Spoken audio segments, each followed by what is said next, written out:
इसीलिए मैं तुमसे ध्यान करने के लिए कहता हूं। ये जो जीवन का जो हिडन रहस्य है ना, ये तुम्हें दिखाई पड़ने लगेगा। जीवन में क्या अर्जित करनी है, शक्ति अर्जित करना है, दिमाग कहां लगाना है, किताबों में लगाना है, पढ़ना है।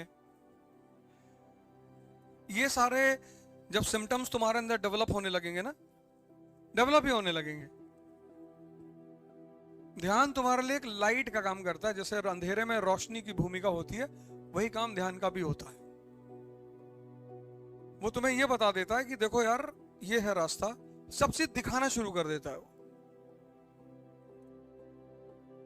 हमसे ज्यादा यहाँ पे हैं कई सारे लोग, बीड़ी उड़ी पीते हैं, तो मैं उनसे पूछता हूं कि हमसे ज्यादा चुनौती झेलते हो?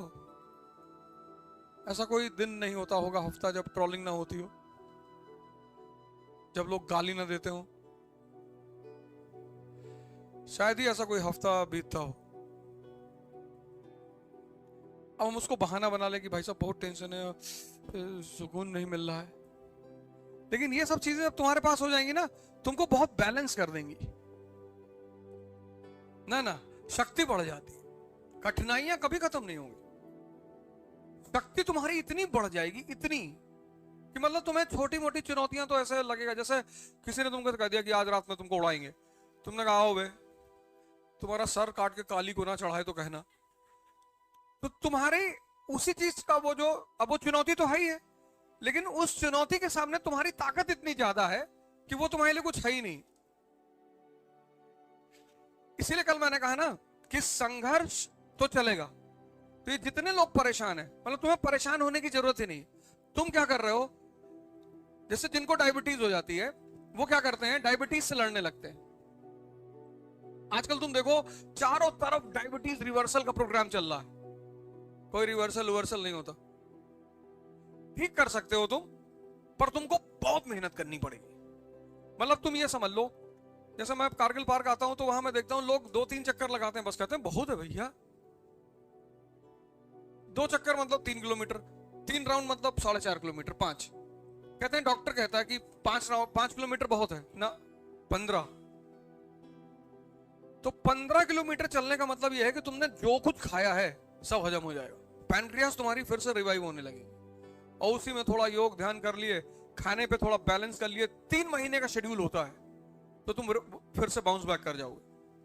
पर वो 3 महीने फिर तपस्या का महीना है।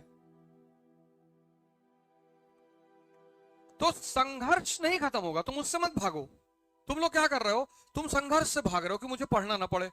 सुधांशु त्रिवेदी कितना पढ़ते हैं, तुम यार पढ़ने से भाग रहे हो।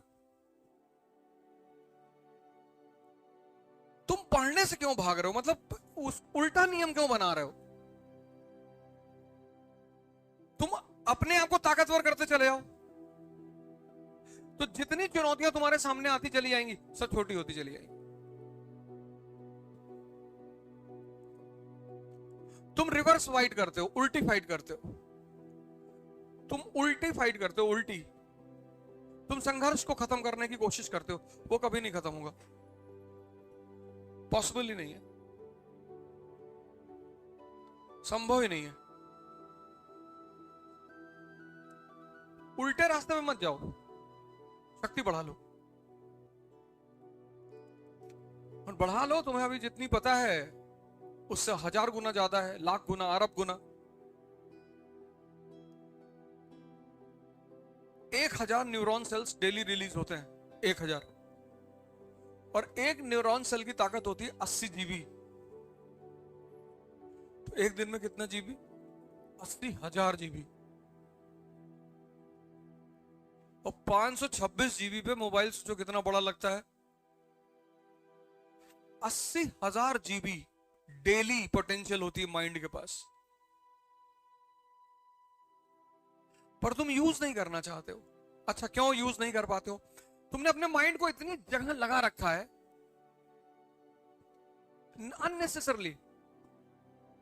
जातिवाद खत्म कर दोगे, क्यों परेशान हो फालतू में? अरे भैया ब्राह्मणों को गाली दे रहे हैं, देने दो, सामने पड़ जाएंगे तो जाएंगे। अरे भैया दलित को गाली दे रहे हैं, देने दो, मुसलमानों को दे रहे हैं। वो तो ये तो अब ये दौर ऐसा चल रहा है, इतनी जनसंख्या है, अगर लोग एक दूसरे को गाली नहीं देंगे तो जिएंगे कैसे? ये देश 50 करोड़ लोगों को संभाल सकता है। 1 अरब 50 करोड़ है, 1 अरब फालतू है,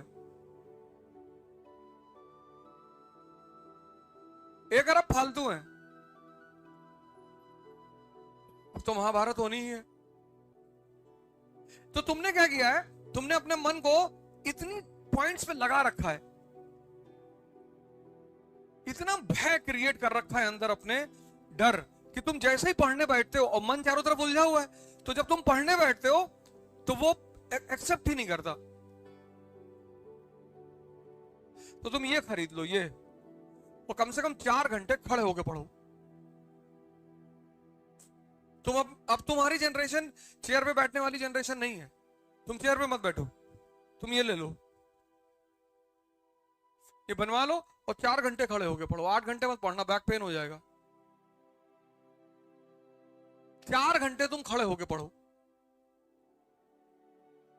ना नींद आएगी, ना तुमको पढ़ने में दिक्कत होगी, क्योंकि मेहनत हो रही है ना, और ठंडक आ रही है।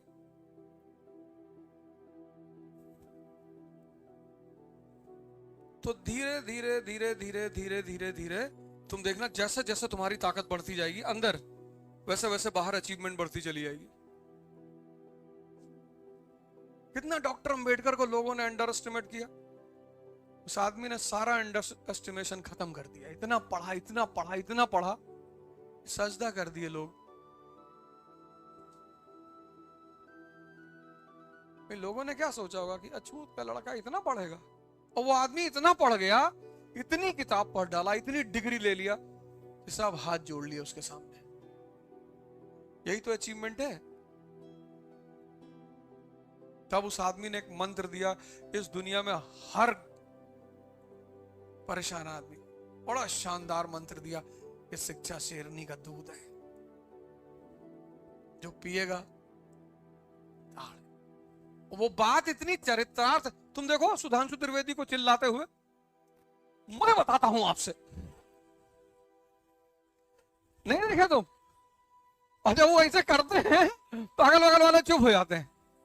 बड़ी अजीब सी मुस्कुराहट उनके चेहरे पे रहती है कि रुको रुको। एक डिबेट में कोई प्रवक्ता था AIM का, तो उसने कहा कि चार मीनार तुम्हारे बाप ने बनवाया होगा, चार मीनार ताजमहल तुम्हारे बाप ने। बोले यार बाप का क्वेश्चन बड़ा प्यारा है।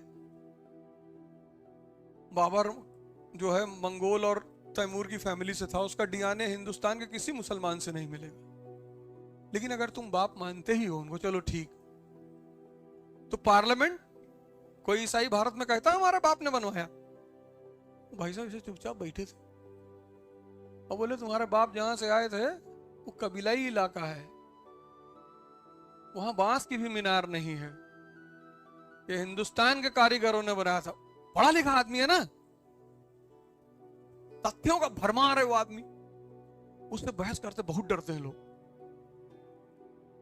एक बॉल डाली बाउंड्री के बाहर और नो बॉल, दूसरी फ्री हिट। देखो तुम्हारे सामने एग्जांपल देख लो सुधांशु त्रिवेदी को, शिक्षा शेरनी का दूध है। अंबेडकर का यह मंत्र हर उस, हम तो हमारे तुम्हारे लिए है।